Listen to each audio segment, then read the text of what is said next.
好嘞。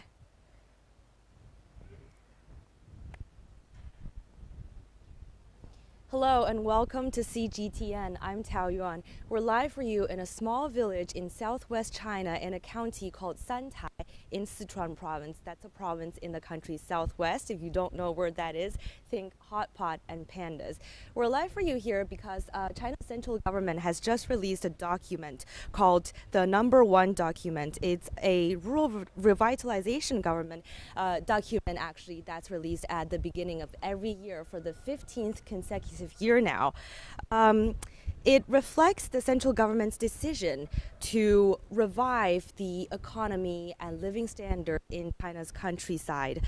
President Xi Jinping has called for the vitalization of rural areas and set it as a priority for government's work for the next year.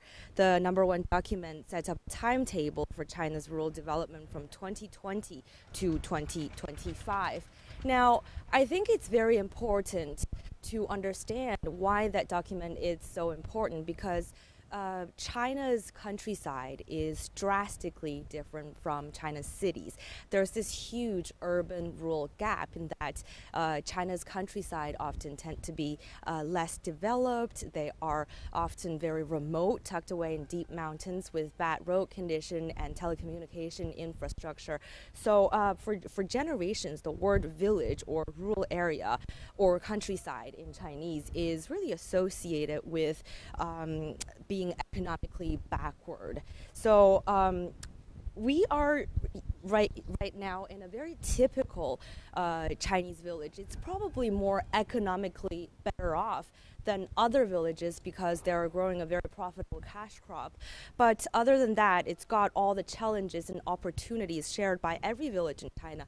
So I just want to show you a trace of what China's villages can be like. This is a traditional bathroom, a traditional, I should say, probably toilet, and we probably need some light in here. So this would be a toilet. Traditionally, people would just squat over here. Actually, this is not a very pretty thing to do on screen, but you know, who cares? Just to give you an idea. And the droppings would go directly into this hole, into the earth, and then through an underground duct. I'm not sure if we shine the light this way a little bit. So through this underground duct, then it flows into that pit over there, which we can probably check out outside. So for generations, this is how villagers in China use the toilet. So words associated with it are, you know, smelly, filthy, unsanitary. And for a long time, it posed a health risk, a public health risk for China's villagers.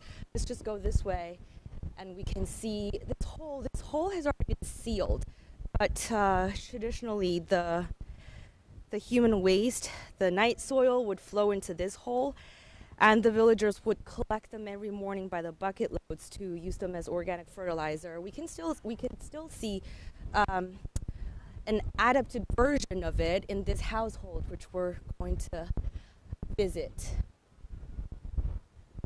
This is something that you can only see in China's villages, a car parked right in the middle of the living room. But we're definitely gonna come visit this house a little bit later, but first I want to show you their backyard.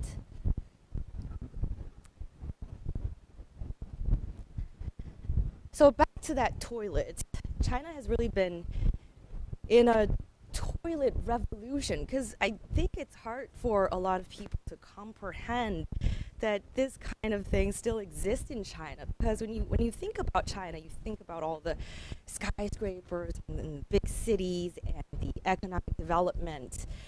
But this is also China, sadly.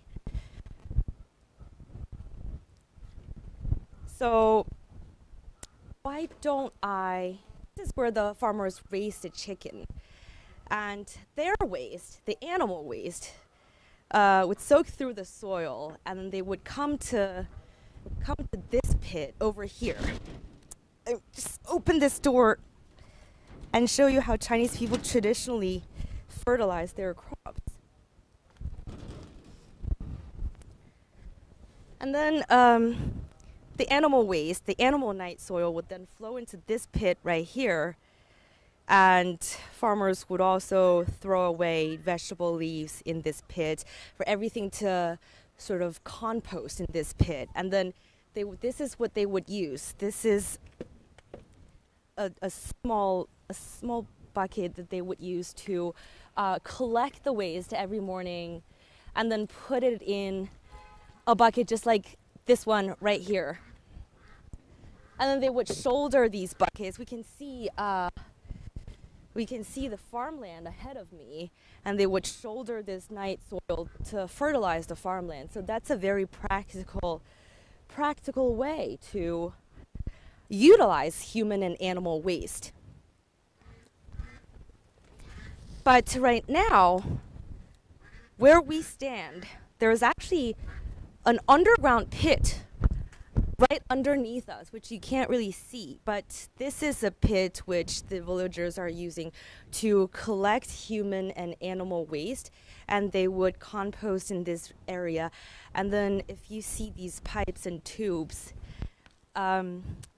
so the human and animal waste would compost and produce what's known as biogas, and the gas would then flow from these pipes and tubes into the house and to fuel gas stoves and so on. So right now we're going to go into this household to see how these villagers are living right now, because when I showed you the toilet, it's actually called the pit toilet because it's literally a hole in the ground. When I showed you the pit toilets, what I didn't tell you is that they're really a thing of the past. Certainly in the cities, but sometimes in the villages, people are still using them out of habit. But let me just show you inside the house. You can probably see that a lot of the household facilities are actually, well, not quite on par with their city counterparts, but definitely a long shout from what they used to be. So this is their kitchen, and this is where the biogas would come to fuel the stove and so on. But I really want to show you the bathroom, the restroom.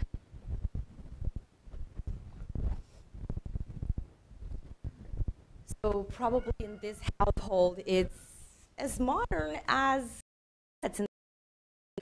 But I visited this morning, and what I found out, interestingly, is that some households have like a pit toilet on the first floor and a modern flush toilet on the second floor, but older generation people still like to use the pit toilet, the dry toilet, the ones that you can't really flush, out of habit, but also they want to save water.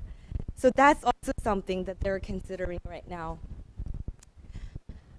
Villagers drying these pine tree leaves, which I was told that they use to smoke salmon and smoke animal meat to give it sort of a distinctive fragrance. And we have a path today. We're going to slowly walk toward an activity center, but I just want to show you this grandmother. She's been hanging around this area. She's been hanging around this area for a while to watch us film, because this is obviously very new to her. But this is a typical scene that you would see in the villages. It's a lot of the villages in China are, we call it empty at its core, meaning that the adults tend to go to the cities for better jobs and economic opportunities, leaving behind the elderly people and the children. So we have the problem of left behind elderly and left behind children, which we're going to talk about a little later. But I just want to show you. Remember, I mentioned earlier that this village is actually more economically well off, and that is because of this thing that they're planting. This is called maidong, and it's a herbal medicine. So I was told you can't really pull it out because it grows very deep, but apparently its root or stem can be used to make traditional Chinese medicine. This is a very profitable crop. I was told that for every mu of land, which is about 666 square meters of land can generate around 20,000 Chinese yuan. If you divide it by 7, that's about 3,000 US dollars annually. You might think this is not a lot of money, but you have to understand that millions of Chinese farmers are still struggling behind the poverty line of less than $1 per day. So back to our original topic of the problems and opportunities facing China's villages. I said before that China's rural areas are often associated with poverty and backwardness, but so I think these herbal medicine proves that if you find the right crop to grow or the right industry to develop or even a right way to lift villagers out of poverty, I think there's just this huge potential in China's villages. Because why do I say this is because I think there's this huge gap right here. So on one side, you have eager customers in the cities hungry for a high quality farm produce, a very busy street.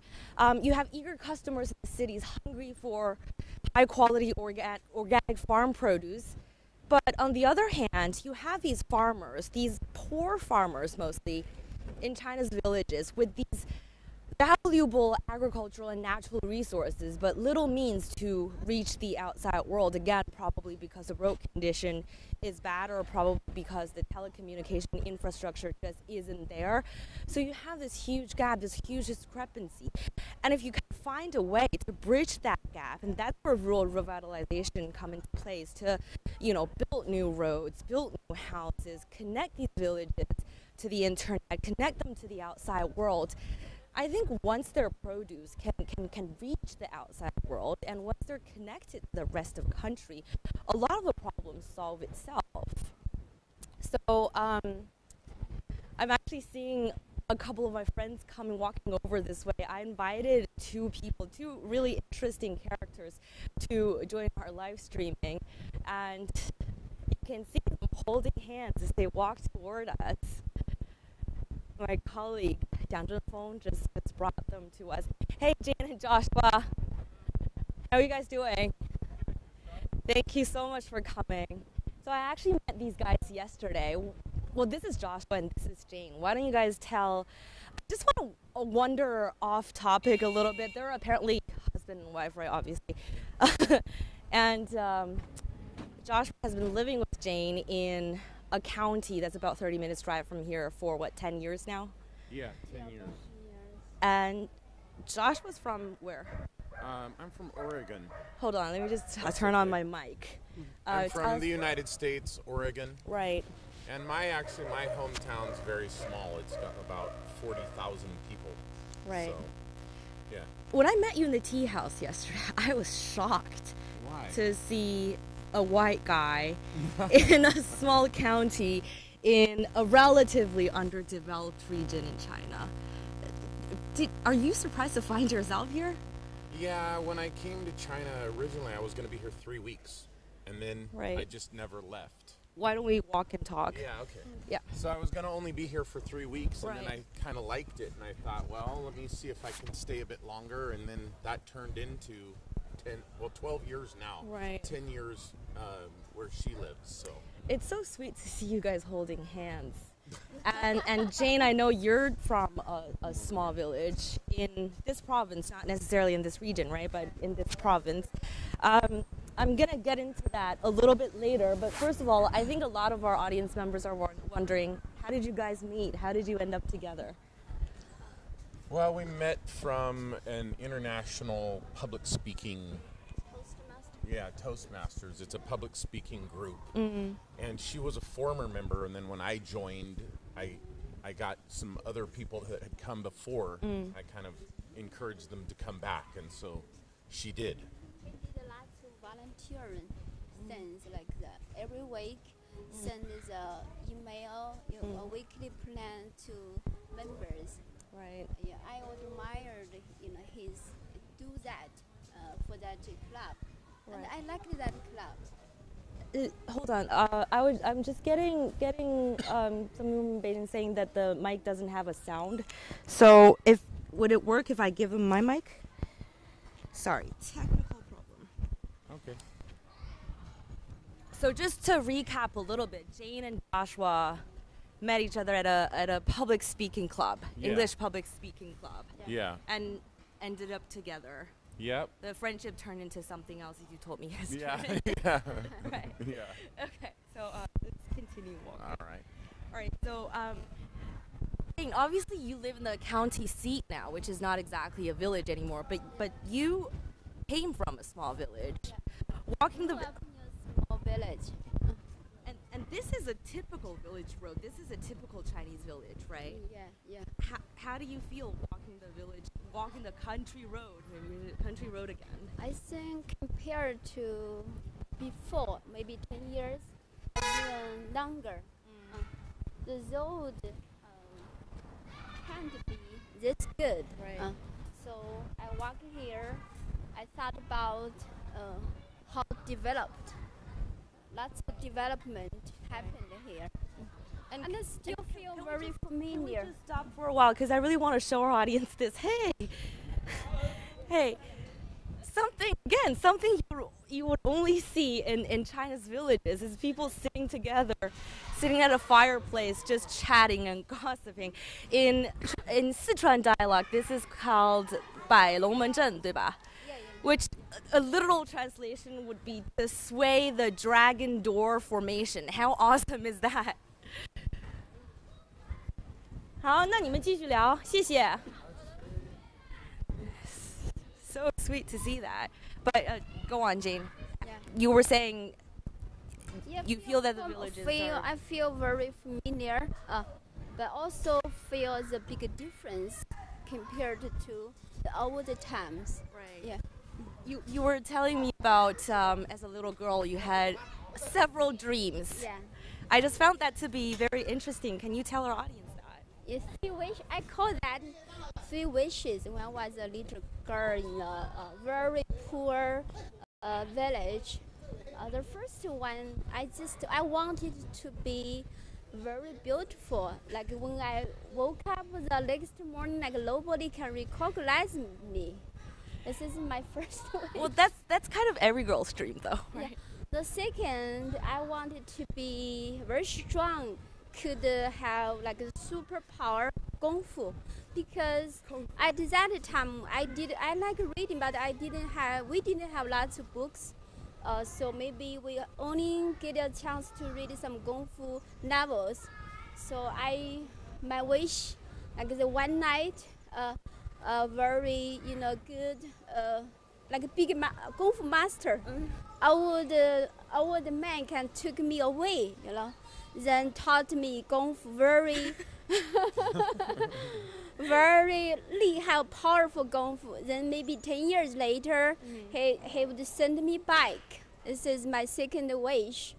The third one, very practical, because we didn't have plenty of food, no meat, even rice. We don't even have enough rice. So at that time, food was so important. When I went to the street or village town, I saw a restaurant. Then my wish was my parents were running a restaurant. So that you would then have I something. could have plenty of food to eat. Right. So that was my 3 wishes when I was a little girl in a very poor village. Yeah. It was. I think your third wish reflects the condition that you were living under, right? Certainly. And your second wish, I think, actually reflects a desire to escape her living environment at the time, right? To change that reality, maybe. Right. Maybe. And then when you grew up, you did go out Yeah. to a big city that's about 3 hours drive away from here. I kind of still remember when I was, maybe one day when I was standing, maybe close by my house, I talked to myself. I felt I won't busier. Like someday I will just go to the go outside. Was my kind of like intuition, also my inner voice. I wanted to change. I wanted to have better life. Maybe I can see that. So growing up for you was all about trying to go out, trying to have better life. trying to have better life. Joshua, you're the complete opposite. When you first moved to this small county, you loved it here. Yeah, And you have loved it ever since. Yeah, I'm not a big fan of big cities. Right. And so when I first came to China, I was traveling, and then I wound up in Chengdu. And Which is the provincial capital of Sichuan Province. Yeah. And so when she told me she lived in a small town, I thought it was like really small. So when I went there, it was a lot bigger than I had expected it to be.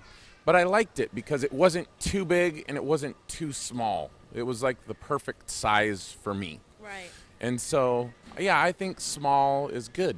Right. Yeah. Like me. Yeah. Yeah. Okay.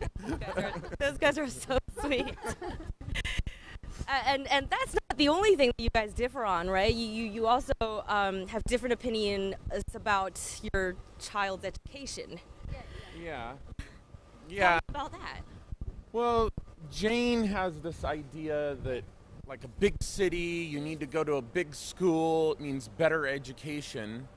And I don't necessarily agree with that. I look at her, who came from this tiny village that I've been there, all right? It's very small. And I think, wow, look at her. Why do you need to go to some big city, some big expensive school when this small school produced her, right?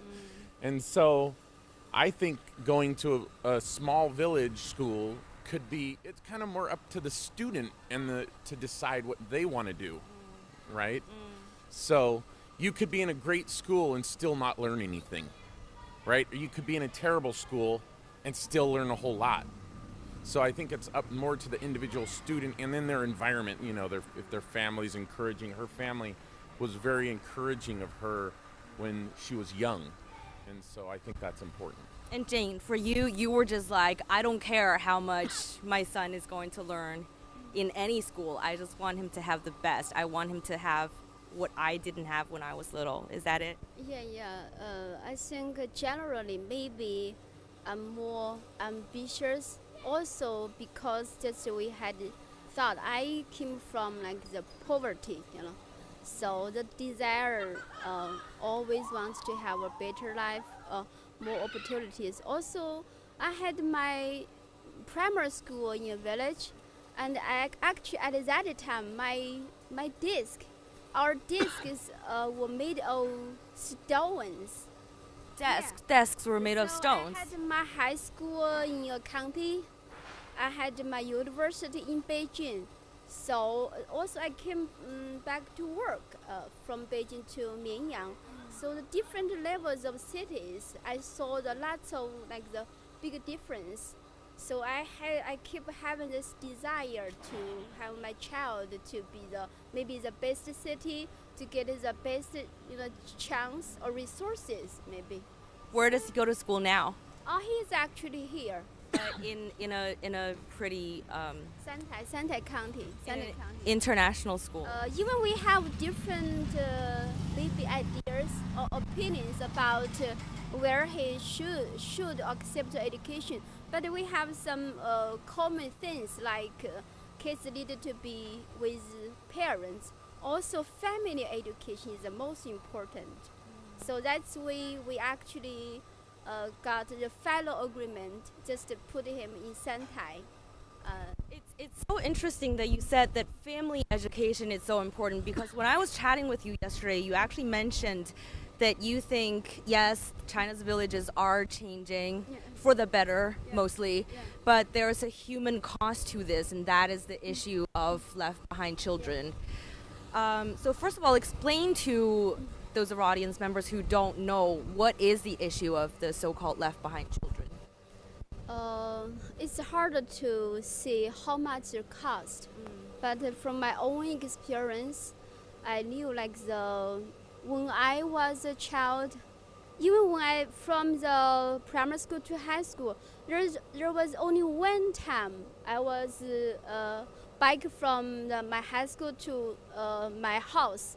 My mom wasn't in the house. She actually went to see the relatives. There's only one night, one time. My whole, the maybe say childhood or the grow up time, just one night. I remember that whole night. I was thinking about my mom. When the dog just barking outside, I thought, oh, maybe my mom was coming home. So just compared to right now, how nice to be always can see your parents. How nice, especially when you talk about the family education. My mom had a very big positive influence on me. We were very poor, but she was very kind. She was very kind to help other people. We always kept the best, the only maybe the good food for visitors, for relatives. So that had lots of I said positive influence on me. Think about if my mom wasn't there for me.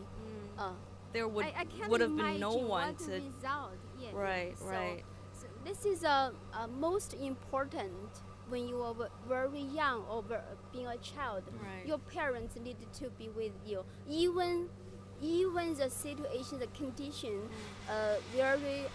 is very poor. Right. So you felt when you were a child, although your family was very poor, the whole family was together to stick it through, right? Yeah. Whereas right now, in China's villages, a lot of the children's parents, they go out to big cities for better jobs, Yeah. to make more money. Yeah.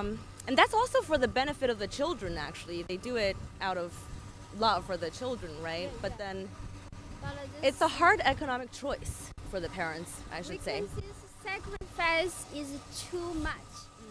Yeah, it's also sacrifice. You want to have the better economic situation, but this maybe spiritual or emotional cost. Right. Just compared to what you get, I think too much. Because I think it's very common for us to see children in China's villages being taken care of by their grandparents, sometimes being taken care of by no one. They're basically being left to fend for themselves, right? That happens sometimes. And as a mother and an educator, it breaks your heart to see that, right? Yeah. So we don't want to, let's say maybe today walking on this place, we saw the big development. But in my deep heart, when we talk about this, I hope, someday, 5 or 10 years later, we have even better situation. But most important, the kids can be with their parents together. Right. Yeah, Right. yeah. This is, I think, the most important for every family, Right. for every kind of education. Right. So, guys, can you hang around for just 10 more minutes? Because I do want to come back to you. Yeah. But I'm hearing music, so I want to go Okay. check it out to see Okay, what's okay. happening. Okay, But bye. before, I just want to show you these billboards first. These are actually billboards promoting rural credit system, rural loan system. We talked to some banks in the rural area, and they actually have these programs to give out small loans to rural farmers. And as a rural farmer in China, it's actually easier for them to apply for a small loan because you're in this small, tight-knit community, and everybody knows everybody's ability to pay back. So it kind of streamlines the process, and then once the villagers get the loans, they would then pool the money together to develop what is known as a rural cooperative. That's where people pool their money, labor, and resources and develop what's known as economy of scale. That's when you boost the size of production to kind of reduce the cost of production, hence making more money and turning out more profit. But I'm not sure if you're hearing a very faint music coming this way. I told you before that we're gonna eventually end up in an activity center we came here this afternoon and a bunch of ladies and grannies have been dancing here for the whole afternoon. I think looking at this, you may think, oh, it's just plain dancing. But before I get into that, though, I just want to show you these grandmothers because I've seen them walking and chatting for the whole afternoon. Again, the issue of left behind elderly. Their children are out of the villages for better jobs, leaving them behind. They're far away from better healthcare and social welfare programs. So a lot of the times their health status is so much worse than their city counterparts. And very sadly, the suicide rate is actually a lot higher among elderly population in China's countryside. But back to this dancing group. They've been dancing, as I said, for the whole afternoon. And you may think that this is just plain old dancing, but I think it actually reflects how these rural farmers' lives are changing, because now they don't have to toil in the land day in and day out now. They have the leisure time to perhaps conduct in some leisurely activities, and we're seeing little children playing around. I actually spoke to this grandmother. She's probably the oldest member among this dancing troupe, so I'm not sure if I can interrupt her. 婆婆，你过来一下，我们给你摆两句行不行？ She actually cannot understand Mandarin, so I have to speak to her in a very broken local dialect, which I just learned. 婆婆，你好大年纪了？81了。She's already 81 years old. What about your husband? 你老公呢？你老公呢？我老公83了。Her husband is 83 years old. She's 81, and they're both in good health. 婆婆，你娃娃都在哪儿哦？我生娃都要做几桌了，重生子也要做几桌了。重生子好大。重生子都有18、19岁了。都在村头打工了。他们在远塔打工。尽都在远塔，3媳妇生娃子尽都在远塔的。绵阳有一个3媳妇生娃子，2个生娃子在绵阳工作。So granny's children, grandchildren, and great-grandchildren, which she raised, all raised by her, are all in the cities for better jobs again. So grandma lives with her husband, 83-year-old husband, alone in this village. 那你每天你上哪儿找钱嘞？你经济收入是哪儿来嘞？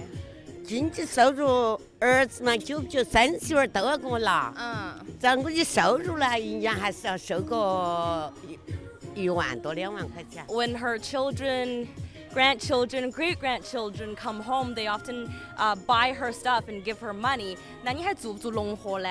要。我看牛，再到梅东扯梅东草，梅东草去了，种的红烧，种的花生。生产对象还是好，他开的地人家都请我住，我都去开的，晓不？今年子嘛收了嘛，又另外报了嘛，我还有几份地了。So at the age of 81, she still raises 4 cows.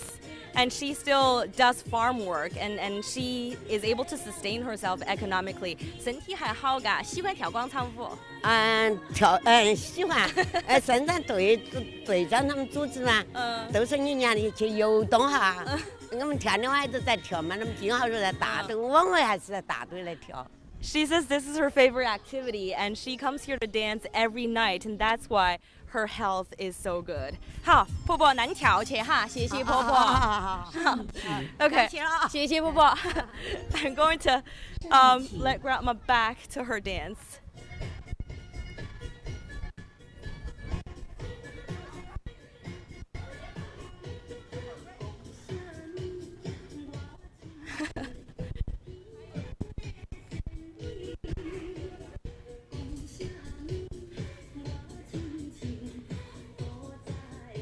You may notice that all of the dancers here are women.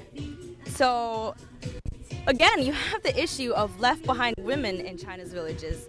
their husbands are all in the cities for jobs and working as temporary laborers and only coming back on holidays and festivals.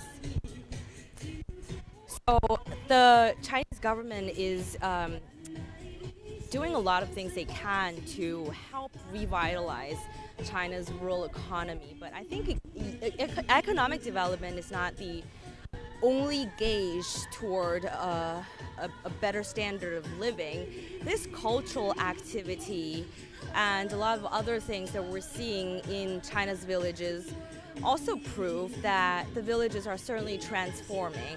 And a lot of other measures are being taken, such as making policies to attract younger generation back to their village to start businesses and to develop the economy here. So earlier we've seen college graduates moving back to their hometowns to raise chicken, high quality chicken, bringing modern technology into agriculture, therefore turning out better quality products, turning out better profits.